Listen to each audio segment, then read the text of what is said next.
এখানে MP MLA এর আগে আসছিল কিন্তু আর আসেনি ধরলেন, মোটামুটি অনেকদিন হয়ে গেল, বছর খানেক হয়ে গেল। তারানগরে গ্রাম থেকে অনেক ভোট কাটা পড়েছে জানলেন, কিন্তু আমার কাটা পড়েনি, কিন্তু আমার এক বোর কাটা পড়েছে জানলেন। এরকম অসহায় মানুষ, গরিব মানুষ 400 টাকা 500 টাকা করে নিয়ে কোথায় ছুটে বেড়াইছে, কোথায় দৌড়িয়ে বেড়াইছে। কোনো লালগুলায় এমন কোনো নেতা নাই যে গরিবের পরে বলবে "এই ঠিক আছে আমরা দেখছি", এই কথাটা বলার কোনো নেতা নাই। লালগুলা থানাতে নাই এরকম কোনো নেতা।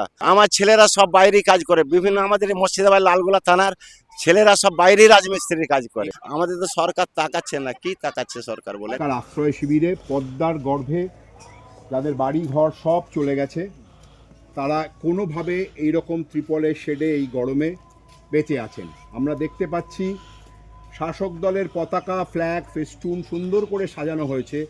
শুধু এই মানুষগুলো তাদের ঘর পাননি, বাচ্চারা স্কুল নেই, ঠিকমতো খাবার নেই, কাজ নেই। এখান থেকেই কারো কারো ভোটার তালিকায় নাম আছে, আবার কারো কারো নাম নেই। তারা ভোট দেবেন কি না এখনও নিশ্চিত নয়, কিন্তু এই মানুষগুলো এইভাবে আছেন।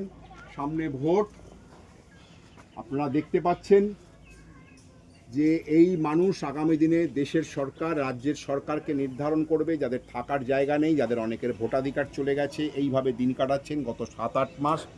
কাছেই পদ্মা, ওপারে বাংলাদেশ, যে কোনো মুহূর্তে এই এলাকাও গ্রাস করতে পারে নদী। তারই মধ্যে, এই অসহায়তার মধ্যে এই মানুষ বেঁচে আছেন, লড়ছেন। একদিকে ভোট, একদিকে প্রচার চলছে দিল্লির সরকারের শাসক দলের, রাজ্যের সরকারের শাসক দলের, আর একদিকে এইভাবে মানুষ বেঁচে আছেন এই সমস্ত আশ্রয় শিবিরে।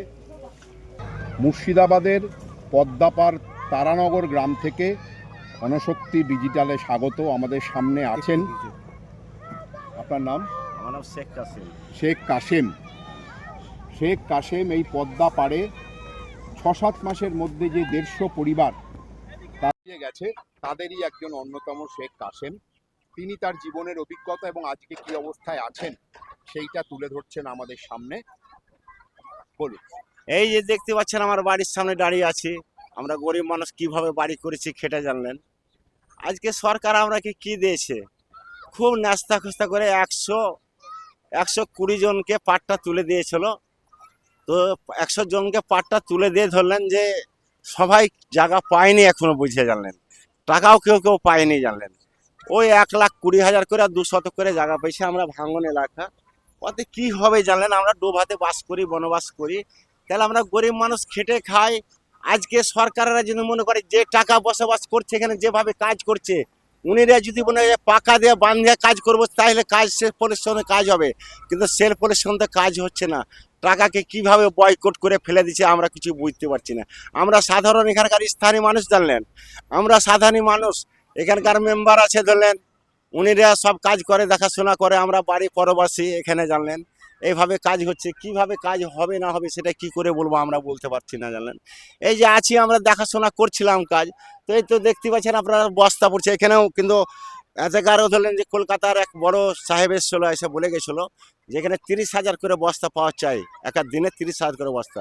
সেখানে এখন দেখছি যে 30,000 কি আপনার 10,000 15,000 করে বস্তা পড়ছে। তাহলে 10,000 বস্তা 15,000 বস্তাতে বলতে চাইছেন বাঁধের কাজ যেভাবে হওয়া দরকার তিস্তার ভাঙন আটকানোর জন্য, সেই কাজ সেই মতো হচ্ছে সে মতে কাজ হচ্ছে না এখানে, এই সে অভিযোগ মতে কাজ আপনারা হচ্ছে না। কার কার কাছে জানিয়েছেন?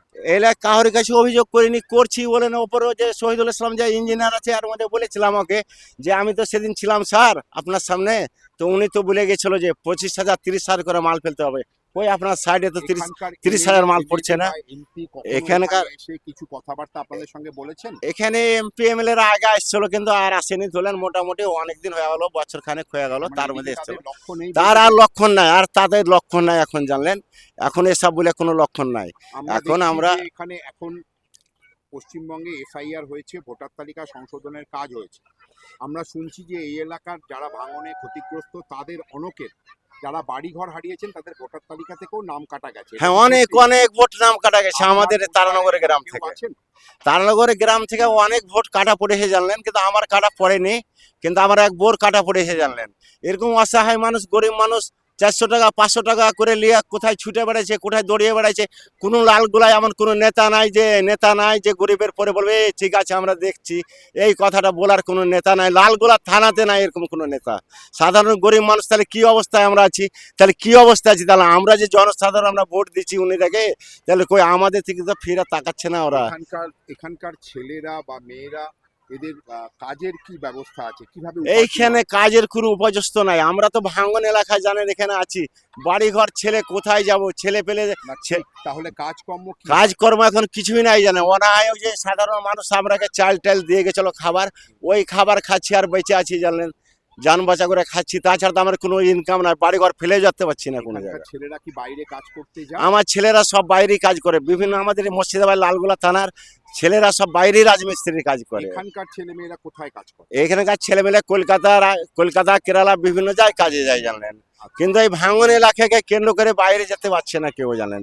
কি অবস্থা যাবে? এই যে সব এনআরসি ডাকছে, কোথায় কি পালিয়ে চলে আসছে, তাহলে কোথায় মা বাবাকে ফেলে কোথায় যাবে আর কোথায় থাকবে জানলেন। এই যে আমার বাড়ির সামনে দেখতে পাচ্ছেন জানলা নাই, কপার নাই, কিছু নাই। এই তো এটা বিএসএফ এর রাস্তা জানলেন, তবুও বিএসএফ গেলা ভালো জানলেন, কিছু বলেন আমরা থাকি এভাবে জানলেন। কপান নাই, জানলা নাই, কিছু নাই। রাত্রি 10টা 11টা ওরা ঘুরে বেড়ায়, কিছু বলে না, টহলে বেড়ায়। তো আমরা এই পরিস্থিতির মধ্যে আনি আছি বলেন। আমাদের তো সরকার তাকাচ্ছে না, কি তাকাচ্ছে সরকার বলেন? কাজ এর আগেও তো বালির বস্তা ফেলেছিল বাঁধে।